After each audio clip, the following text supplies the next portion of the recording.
The jungle was not supposed to be this loud. Trees rustled without wind. Branches cracked where no animal moved. And above all that, there was the strange sound like humming and growling at once. Lieutenant Mark Halden wiped sweat from his brow and crouched low behind a fallen log. His squad was gone, ambushed by something none of them had seen before. He was the only one left. The planet Verelda 9 was meant to be peaceful.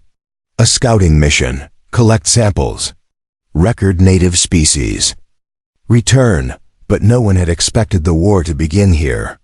Not against humans, not against anyone, really, but against the planet itself. Strange wild creatures had attacked. Vines that moved, trees that screamed, and then, the shadows. Shaped like people, but faster than anything Mark had ever seen. He had been running for hours. His cums were dead. Supplies dropped during the escape. His boots were soaked in swamp water. And he had a cut across his shoulder that wouldn't stop bleeding. Then she appeared. Out of the thick leaves something moved quietly. Mark raised his weapon, heart thudding. But what stepped out was not another beast. It was a girl. Or something close to one. She was tall, beautiful, with golden brown skin and long wild hair. Her eyes glowed like a cat's in the moonlight. And sharp feline ears twitched as she moved. She wore what looked like tribal armor made from leaves, leather, and metal scraps. And she was not afraid of him. Mark aimed his rifle. "Stay back," he warned. She tilted her head and walked forward. Slowly, her eyes never leaving his. "Do you understand me?" he asked, stepping back. She didn't speak. But she moved faster than he expected. One step. And suddenly, she was close. Mark froze. He couldn't even raise his weapon in time. She reached out with one hand, brushing a clawed finger along his jaw. He felt no pain, only a strange warmth. And then she leaned in. She licked his face. Mark gasped, stunned. The touch was gentle. Her tongue rough like a cat's. She stepped back and nodded slowly, as if satisfied. What the hell was that? Mark muttered. Behind him, the bushes shook. Mark turned around quickly, but it wasn't danger this time. It was more of them. Feline-like figures, both male and female, covered in tribal markings and armor. They surrounded him. Mark raised his hands, confused and outnumbered, but none of them attacked. Instead, they looked at the girl. She raised her hand, pointed at him, and said a single word, "Verakai." The others gasped. A few knelt, others bowed. What's happening?" Mark whispered. The girl smiled. Not in a cruel way, but proud, warm, like she had found something rare. From the trees above, long banners fell, made from woven leaves and glowing symbols. One by one, the warriors chanted the same word, "Verakai, Verakai." Mark didn't know what it meant, but he knew something had changed. He was no longer prey, no longer a lost soldier in the jungle. He was something more, and she, who had licked his face like some strange ritual, was now walking beside him with pride. The girl looked up at him again. Her voice soft, almost musical. "You are the chosen one." Mark blinked. "What did you say?" "You saved the jungle," she replied. "Even if you don't know it yet." He didn't understand. But he knew one thing for sure. He wasn't going back to the shuttle anytime soon. Something ancient had started moving in these wild forests, and somehow, he was now in the center of it. And the girl beside him, beautiful and strange, seemed to be the only one who knew what came next. Mark followed the feline girl through thick jungle paths lit by glowing vines and strange floating lights. She moved with ease, barefoot and silent, while Mark stumbled behind, ducking under branches and trying not to trip over roots. His shoulders still throbbed, but he didn't dare complain. Not when every step took him deeper into a world no human had ever seen. They reached a wide clearing where the trees bent in a perfect circle. At the center stood a tall stone structure shaped like a fang. Around it, the feline tribe gathered, eyes shining, faces calm and focused. Mark felt their stares. Not angry or hostile, but full of something heavier. Expectation. The girl stepped forward. Mark still didn't know her name. She turned to face the tribe and spoke in her language, her voice soft but strong. He couldn't understand the words, but her tone sounded like a story. And then she pointed to him again, more whispers, more stares. He leaned toward her and asked, "What are they saying?" She looked at him, her golden eyes serious.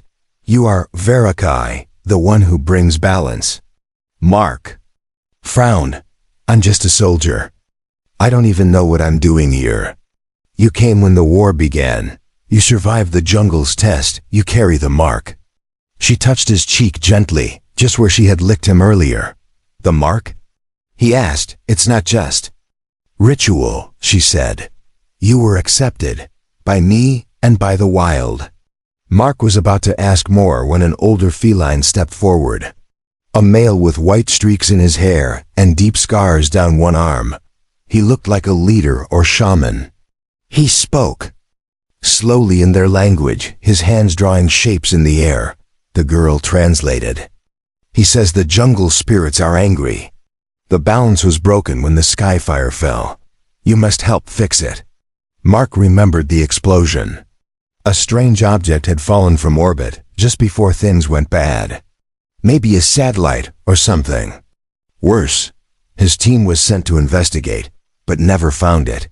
"I think I know what he's talking about," Mark said. "We saw something crash here. That's when everything went wrong." The older feline's eyes narrowed. He nodded slowly. "Then we will show you the sacred place," the girl said. "But the way is dangerous. We must pass the beast that guards the roots." Mark didn't like the sound of that. "Beast?" She smiled slightly. "It won't attack you, not if I'm with you." "You sure about that?" She nodded. "You are mine, it will know." Mark stared at her. "I'm yours?" She blinked once. "You were claimed. You didn't resist. That means something here." Mark rubbed his face. "I didn't resist because I was shocked." She tilted her head. "Still counts." He sighed. This was not the mission briefing he remembered, but she was serious. All of them were. And deep down, Mark felt something too, like a quiet force pulling him forward, guiding him into something bigger. As night fell, torches were lit around the clearing. The tribe began preparing. Spears, blades, strange musical tools carved from bone. The older ones whispered prayers. The children placed glowing stones at Mark's feet like offerings. And the girl, she stood beside him, always watching, guarding, as if she believed he was something worth protecting. Mark sat by a small fire, eating some kind of roasted fruit handed to him by a young feline boy. It tasted like honey and smoke. He looked up at the stars above. "How did I end up here?" he whispered. The girl sat beside him. "You were chosen long before the jungle called." Mark turned to her. "What's your name?" She paused, then answered, "Saraka." "Saraka," he repeated. She smiled. "Rest, Verakai. Tomorrow we walk the path of roots and face what sleeps below." Mark stared into the fire, heart beating slowly now. He didn't understand everything yet, but one thing was certain. He wasn't just surviving anymore. He was becoming something else. The jungle was still sleeping when Mark and Saraka began their journey. The morning mist clung to the leaves, and strange bird-like creatures chirped softly in the distance. A group of warriors followed behind them, silent, alert, moving like shadows through the thick trees. Saraka walked at the front. Her eyes scanned the trees like she could hear things Mark couldn't. She moved with grace, her sharp ears twitching at every sound. Mark walked behind her, boots sinking into moss, hands ready on the grip of his knife. He didn't fully trust the jungle. "Not yet. The path of roots is close," Saraka said quietly. Mark nodded. "What are we going to find there?" She looked back at him, serious. "The wound, where the sky fire fell. It bleeds poison into the land," Mark frowned. Radiation? She didn't understand the word but said, the trees die. The water turns black. Beasts twist into monsters. And something waits there. Something angry. Mark swallowed. Sounds like we're walking into a nightmare. Soraka gave a soft laugh. Maybe. But you're the chosen one, remember? I'm still not sure how I earned that title. You didn't earn it. You accepted it. That's enough. They walked for hours. The trees grew taller. Their trunks were wrapped in thick vines and glowing moss. The air was heavier now, hot and damp. Insects buzzed louder. Strange shadows darted between branches. Suddenly, Soraka raised her hand. Everyone froze. Mark reached for his blade. Soraka whispered, "It's here." In front of them was a gap in the jungle. A steep slope led down into darkness. At the bottom was a wide pit of black water, bubbling slightly like it was boiling. Dead trees leaned over the edge, and the air smelled sharp like burnt metal and ash. "This is the place," Soraka said. "The heart of the wound." Mark stepped closer. He could feel the heat, see the twisted plants. Something had definitely fallen from space. The ground looked unnatural, cracked and broken, and then a sound, a low growl. Something moved at the far edge of the pit. Massive, heavy, it stepped into view. Mark's breath caught. It was like a panther, if panthers were the size of tanks and made of bone and smoke. Its eyes glowed red. Its body was covered in black crystal armor, and long tusks jutted from its mouth. Its paws sank into the mud, and each step left cracks in the earth. The warriors behind. Mark raised their weapons. "No," Soraka said quickly. "Let me speak." First, she stepped forward alone. The beast growled again. Its red eyes locked onto her. It lowered its head, ready to charge. Mark's heart pounded. Soraka, but she didn't stop. She raised her hands and knelt in front of the creature, placing her forehead to the ground. The jungle fell silent. The beast snarled, then stopped. It stepped closer. One giant paw, then another. Its growl softened to a deep breath. It leaned down and sniffed her. Then it turned to Mark. For a moment, Mark couldn't move. The massive creature was looking right at him. Into him. And then it did the unthinkable. It bowed. Mark blinked. "Did that just—" "Yes," Soraka whispered. "It accepted you." "How?" Soraka stood and looked at him with eyes full of wonder. "You carry something different. A spirit that listens. You bring calm." Mark didn't feel calm at all. But somehow, the creature had seen something in him. Something ancient. Something true. The beast walked away slowly and disappeared into the trees. Soraka turned to the warriors. "The way is safe." Mark stared at the pit of black water. "We need to destroy whatever fell here." Soraka nodded. "And you will lead us." Mark wasn't ready to be a leader, but he was already too deep. The tribe trusted him. The jungle had tested him. And the beast had bowed. Whatever lay ahead, he knew now this planet had chosen him for a reason, and that reason was only just beginning to show. Mark stood at the edge of the poisoned pit, staring at the twisted wreckage in the center. Something metallic was buried in the black mud, sharp, broken, and half covered in glowing slime. Whatever it was, it didn't belong to this world. Soraka stepped beside him. "This is what wounded the land. It's a satellite core," Mark said quietly, "but it's not one of ours." Soraka didn't understand the words, but she understood his face. "It's dangerous?" "Yes, and it didn't just fall. It was sent." He looked around at the scorched trees, the unnatural heat, the way the air shimmered above the pit.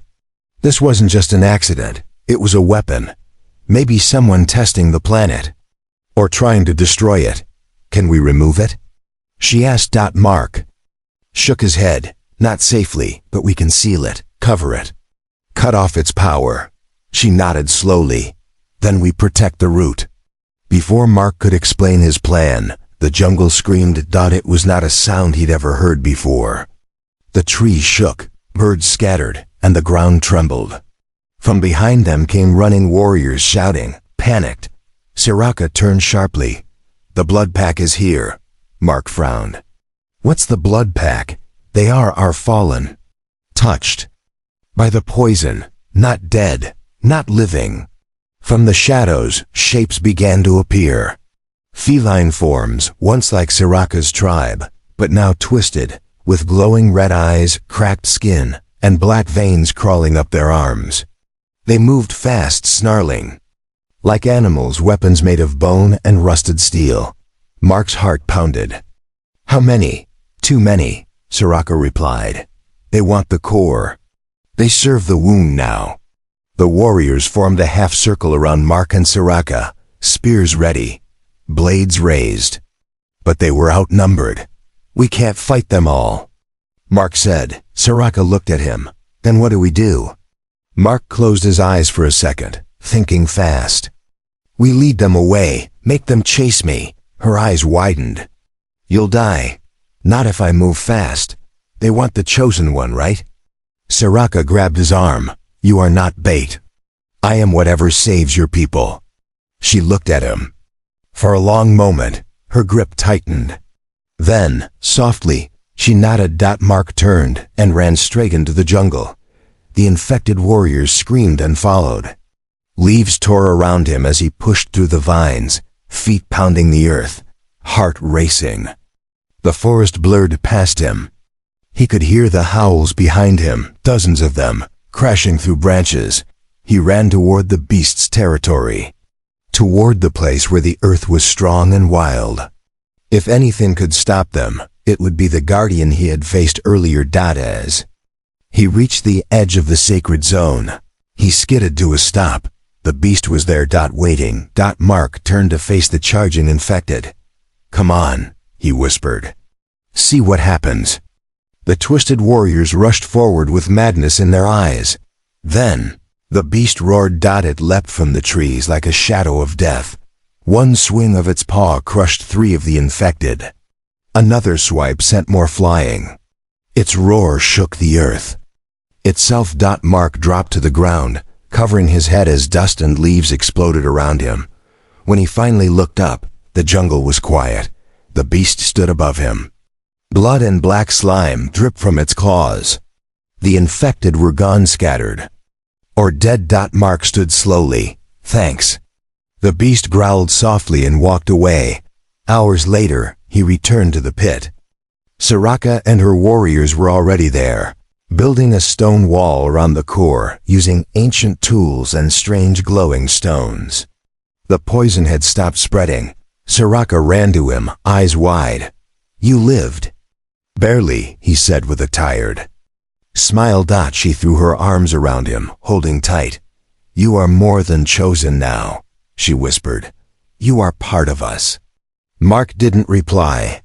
He just stood there, in the middle of an alien jungle, being held by the girl who once licked his face, and realized he didn't feel lost anymore. He felt home. The wall was finished by nightfall. The poison pit was sealed with heavy stones, glowing vines, and sacred symbols carved deep into the earth. The jungle around it felt calmer, almost like it was breathing again. The animals returned. The trees stopped shaking. The land was healing. Mark sat beside a small fire, his clothes torn and skin bruised. Soraka knelt beside him, gently wrapping fresh leaves around his wounds. Her touch was careful, soft. Every now and then, she looked up to check his eyes. "You are not used to being looked after," she said. Mark gave a small laugh. "Not like this. You protected the root. You saved my people twice." He leaned back, tired but peaceful. "Feels like I've been here for months. It's only been days." She nodded. "Time moves differently when the jungle watches you." He looked at her. "Do you really believe the jungle is alive?" She placed her hand on the ground. "It listens. It remembers. When your people came, it stayed quiet. But when they brought pain, it woke up." Mark thought about the metal shard in the pit. He still didn't know who sent it or why. But now, it wasn't just about surviving. It was about keeping this world safe. A group of children approached the fire. One small feline girl stepped forward, holding a hand-carved necklace made of colored stones and vines. "For Verakai," she said shyly. Mark accepted it gently. "Thank you," Soraka smiled. "They've never done this for anyone outside the tribe." "I guess I'm not exactly an outsider anymore," Mark said. "No," Soraka replied. "You are one of us." The next morning, the tribe gathered in a circle around the great fang-shaped stone. Soraka stood beside Mark, wearing ceremonial armor made of bone and bright feathers. The elder stepped forward and began chanting in the old language. Soraka leaned close. "They're giving you a name." "A name?" Mark asked. "Yes, a true name in our tongue. One that means he who calms the wild." Mark tried to repeat the word, but it came out all wrong. The tribe laughed gently, not to mock him, but to welcome him. After the ceremony, Soraka led him to a quiet place by a river. The water was clean and glowing softly in the shade. "This is where we speak our hearts," she said. Mark sat beside her, listening to the soft flow of water. "You still think of your people?" she asked. "Yeah," Mark said. "They probably think I'm dead. Or missing. Do you want to go back?" He looked at her for a long time, her eyes so wild and deep, her voice like soft rain. He thought about Earth, the cities, the war, the coldness of command. "I don't know anymore," he said honestly. She reached out and took his hand. "I want to show you something." She led him through a narrow path to a high cliff. From there, Mark saw miles of forest, rivers that sparkled like silver, strange glowing birds flying in flocks above trees taller than buildings. In the distance, smoke rose from where the poison had once spread. But it was fading now. "This is what you saved," she said. Mark felt something stir inside him. Not pride, not power. Belonging. Double quotes. "Tenpua oa," he said quietly. "Why did you lick me that day?" She turned, smiling. "It's an old rite, to mark a bond. Only used when the heart knows before the mind. So you knew?" "I felt it. Even before you spoke." Mark looked into her eyes and saw no lies there. Only honesty, raw and open. He nodded slowly. "I think I felt it too." The wind blew softly across the cliff. The jungle below was quiet, peaceful, but far in the distance, where the sky met the land, something flickered. A strange light. Faint, but moving. Mark saw it. Soraka saw it too. Another sky-fire. Another object falling. And they both knew. It wasn't over yet. Asterisk. The sky fire fell far from the jungle, but its trail left a burning scar across the heavens. Mark and Soraka stood at the edge of the cliff, watching it vanish into the horizon. A second object. Another threat. Whatever piece they had found was now in danger again. "We don't have much time," Mark said. Soraka nodded. "It landed near the Crystal Valley. That land is not ours. It belongs to the ghost tribes. Will they fight us? If they think we come to take what is theirs, yes." Mark turned to her. "Then we need to reach it before they do. Before the poison spreads again." She touched his shoulder. "Then we move at dawn."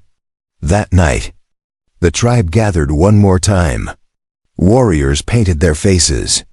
Hunters sharpened their blades. This time, they marched not just to protect the jungle, but to protect the world beyond it. Mark was no longer just a guest. He stood with them, not above them, not apart. At sunrise, they moved fast. Soraka led the way, leaping across tree roots and sprinting through fields of tall golden grass. Mark followed with the warriors close behind. It took a full day before they reached the valley, and it was already too late. A hole had been torn in the earth, black smoke rising from it. Sharp pieces of alien metal lay scattered across the rocky ground. Strange growths already spread like a disease, crystal shards glowing purple, pulsing like they were alive. And standing around the wreckage were dozens of figures tall. thin, skin like gray glass, eyes pure white. The ghost tribes. They had come prepared. Mark and his group stopped at the edge of the valley. Soraka stepped forward with her hands raised. "We come to seal the poison," she said. The ghost leader raised a long spear. "You come to take from us." Soraka shook her head. "We come to save all." Mark stepped forward beside her. "This thing will kill your land too. Look around you. It's already spreading." One of the ghost warriors touched the crystals. His hand burned instantly. He pulled away with a scream, his skin blackening before their eyes. The ghost leader's expression changed. "You speak truth." Mark looked at Soraka. "Do you trust them?" "I trust that no one wants to lose their home." Together, the two tribes formed a circle around the wreckage. Soraka brought sacred vines from the jungle. The ghosts added stones from their lands filled with energy. Mark moved through the crash site carefully, placing markers to detect any radiation. Then, the ground shook. From the center of the wreckage rose a shape, not machine, not animal. Something in between. Dark form, tall as a tree, with 6 legs and a face made of shifting metal. Its body flickered with light and smoke. A defense system. Alive and awake. It screamed. Everyone scattered. Mark dove to the side as the creature fired a beam of red heat, melting stone where he had stood. Warriors charged from both tribes, striking with blades and arrows, but the creature moved too fast. "Too strong," Soraka shouted. "The core! It's behind its chest." Mark saw it, a glowing orb inside its rib-like armor. He ran forward as the others distracted the beast. He grabbed a spear, leapt off a broken rock, and drove it deep into the center of the monster. The core cracked. Light exploded. The beast let out one final scream and collapsed into ash. Silence fell. Smoke drifted into the air. Mark coughed and stood slowly. Soraka rushed to him, eyes wide. "You're insane," she said. He smiled weakly. "Takes one to know one." The tribes worked together to bury the remains. The crystal stopped growing. The land slowly began to return to green. At the edge of the valley, as the sun set, the ghost leader walked to Mark. "You are not of this world," he said, "but this world is now yours too." Mark nodded. "I'll protect it. As long as I live." Soraka took his hand and squeezed it. "You are not just the chosen one," she whispered. "You are ours." And as night fell across the alien sky, Mark stood between two tribes, beside the girl who had once licked his face and knew he didn't belong to Earth anymore. He belonged to this world. To her. To the wild.